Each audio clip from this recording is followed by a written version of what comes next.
నమస్తే, మీ senior journalist జయరంగుల Krishnaiah.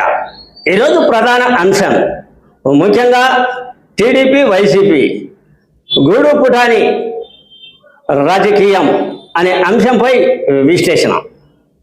ప్రస్తుత municipality ఎన్నికలు సమీపిస్తున్న దృష్ట్యా ఏపటి నుంచే పులివెందుల పట్టణ రాజకీయాలు, పులివెందుల మున్సిపాలిటీ రాజకీయాలు జోరు అందుకుంటూ ఉన్నాయి. గూడు పుటాని రాజకీయం, మరోవైపు చీకటి రాజకీయాన్ని కొనసాగిస్తూ ఉన్నారు ఇరు పార్టీల నేతలు. ఈ విషయాన్ని నాకు అందిన సమాచారం ప్రకారం నేను చెప్పుకుంటూ ఉన్నా. ముఖ్యంగా ఇటీవల కాలంలో వైసీపీకి చెందిన కొంతమంది నేతలు, ఆ తర్వాత తెలుగుదేశానికి చెందిన కొంతమంది నేతలు, ఇటు వైసీపీలో అటు తెలుగుదేశంలో కోవట్లు ఉన్నారు. ఆ కోవట్లు వాళ్ళ దగ్గర ఉండే సమాచారం వీళ్ళు, వీళ్ళ దగ్గర ఉండే సమాచారం వాళ్ళు, ఇరువురు ఆ కోవట్లు సేకరించుకొని ఇద్దరి రాజకీయాన్ని బయట పెట్టుకుంటూ, ఇద్దరి రాజకీయం ఏ విధంగా ఉందని చెప్పుకుంటూ లోపల చీకటి రాజకీయం చేసే కొంతమంది దళారుల రాజకీయం కూడా పులివెందుల్లో ఇరు పార్టీల్లో జరుగుతూ ఉంది. సరే, ఈ విషయాన్ని పక్కన పెడితే పులివెందుల మున్సిపాలిటీ డిసెంబర్లో వస్తూ ఉన్నాయి కాబట్టి ఈ ఎన్నికలు చాలా ప్రతిష్టాత్మకమైన ఎన్నికలు అని చెప్పవచ్చు. ఎందుకు అంటే నారా చంద్రబాబు నాయుడు, నారా లోకేష్, ఆ తర్వాత మాజీ ముఖ్యమంత్రి జగన్ పులివెందుల రాజకీయం. గతంలో ముఖ్యమంత్రిగా ఉన్నప్పుడు వైఎస్ జగన్మోహన్ రెడ్డి కుప్పంలో మున్సిపాలిటీ ఎన్నికల్లో ఏ విధంగా రాజకీయం చేశాడో, మున్సిపాలిటీ ఎన్నికల్లో చంద్రబాబు నాయుడిని ఏ విధంగా రాజకీయంగా ఎదుర్కొన్నాడో అదే పందాను పులివెందుల్లో కూడా కొనసాగించి జగన్మోహన్ రెడ్డికి చెక్కు పెట్టాలన్న రాజకీయ రంగం ప్రారంభం అవుతుంది అని కొంతమంది మేధావులు చెప్పుకుంటూ ఉన్నారు.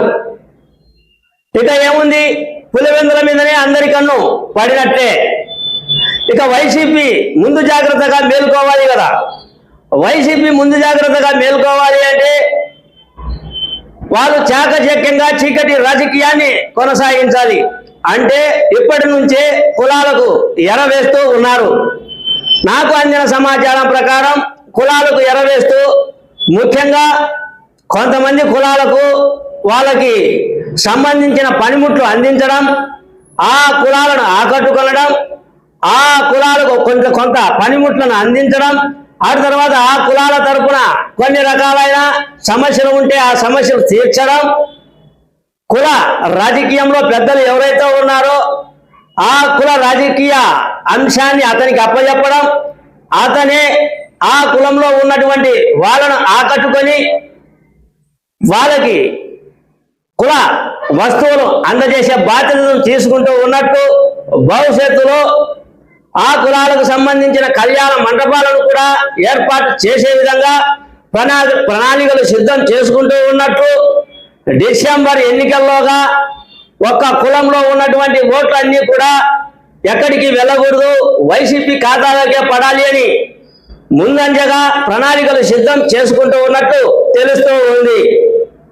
వాళ్ళని చూసి తెలుగుదేశం కార్యకర్తలు, తెలుగుదేశం నాయకులు కూడా వీళ్ళు కూడా గూడు పుటాని రాజకీయాన్ని ప్రారంభించారు. వీళ్ళ దిశానిర్దేశం ఏ విధంగా ఉందో, వీళ్ళ ప్రణాళిక ఏ విధంగా ఉందో బయటికి కనిపించడం లేదు. చీకటి రాజకీయం వేగంగా కొనసాగిస్తున్నట్లు స్పష్టంగా అర్థమవుతుంది తెలుగుదేశంలో. నేను ఎందుకు చెప్తూ ఉన్నాను అంటే వైకాపా రాజకీయ పనితీరు వేరు, తెలుగుదేశం రాజకీయ పనితీరు వేరు. బయటపడని రాజకీయం. మొన్న జెడ్పీటీసీ ఎన్నికలు చూశారు కదా, అంత రాజకీయం జరగబోతుంది.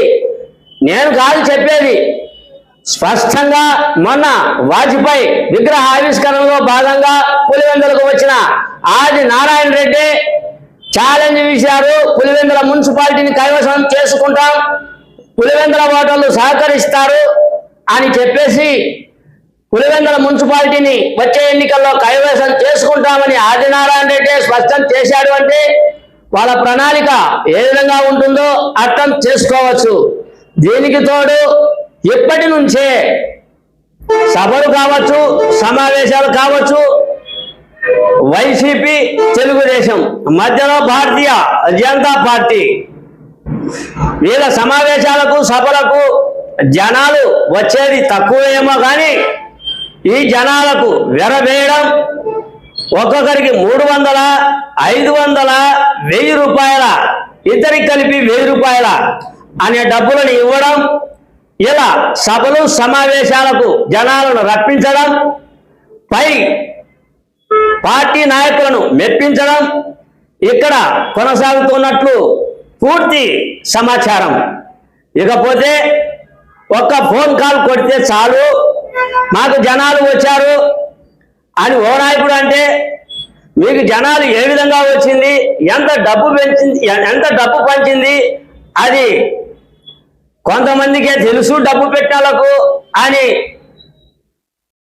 ఇతర పార్టీ నాయకులు ఆ పార్టీ నాయకులను విమర్శించడం, ఈ విధంగా రాజకీయ ఆరోపణలు కూడా కొనసాగుతూ ఉన్నాయి.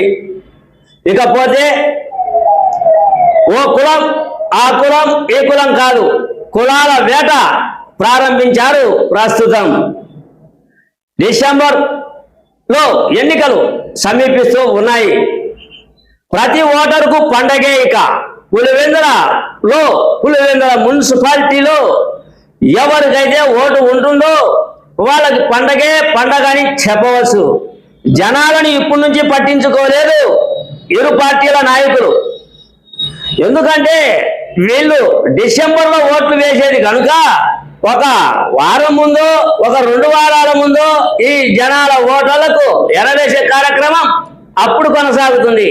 కానీ ఇప్పటి నుంచే చీకటి రాజకీయం జరుగుతూ ఉంది. కొంతమంది నాయకులను మా పార్టీలోకి పిలిపించుకోవాలి, ఆ నాయకులు ఆ కార్యకర్తలు ఎవరు అనే సమాలోచన. మరోపక్క ప్రతి ఓటు మనం ముఖ్యమైనదే. ఓటును మనం ప్రతి ఓటును సద్వినియోగం చేసుకునేటట్లు మనం ముందుకు వెళ్ళాలి అని చెప్పేసి తెలుగుదేశం నేతలు ముందుకు వెళ్తూ ఉన్నారు. ఇకపోతే ఈ మున్సిపాలిటీ ఎన్నికల మీద గతంలో మీడియా సమావేశంలో బీటెక్ రవి కూడా ఆవేశంగా మాట్లాడారు.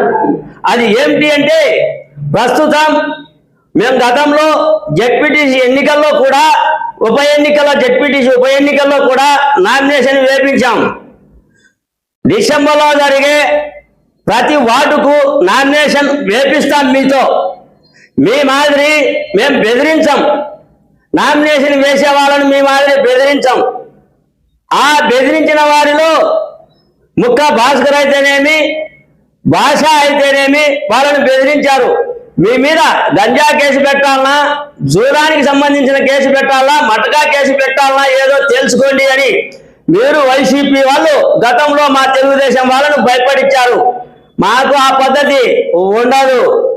ఖచ్చితంగా స్థానిక సంస్థల ఎన్నికల్లో నామినేషన్ వేపిస్తాం. మేము గెలిచి తీరుతాం. ప్రజలు మా వైపు ఉన్నారు అని బీటెక్ రవి యథేచ్ఛగా మీడియా సమావేశంలో కూడా చెప్పుకొచ్చారు. ఈ విధమైన రాజకీయ పరిస్థితులు ఉండగా అధిష్టానం అంటే అధికార పార్టీ కూటమి ప్రభుత్వం పులివెందుల మీదనే కన్ను వేసింది. ఇది మేధావి సైతం, సీనియర్ జర్నలిస్టు సైతం, అటు తర్వాత కొంతమంది డిబేట్లలో సైతం పులివెందుల మున్సిపాలిటీ, కుప్పం మున్సిపాలిటీ ఏ విధంగా ఉంటుందో, పులివెందుల మున్సిపాలిటీలో జగన్కు కంగు తినిపించాలి అనే పందా కొనసాగుతుంది అనే కోణంలో కొంతమంది రాజకీయ విశ్లేషకులు కూడా చెప్పుకురావడం గమనార్హం. ఏది ఏమైనప్పటికీ పులివెందుల్లో ఇప్పటి నుంచే చీకటి రాజకీయం మొదలు అయ్యిందన్నదే నా ఈ చిన్న వీడియో. మీ సీనియర్ జర్నలిస్ట్ ధైర్యంగా కృష్ణయ్య. నమస్తే.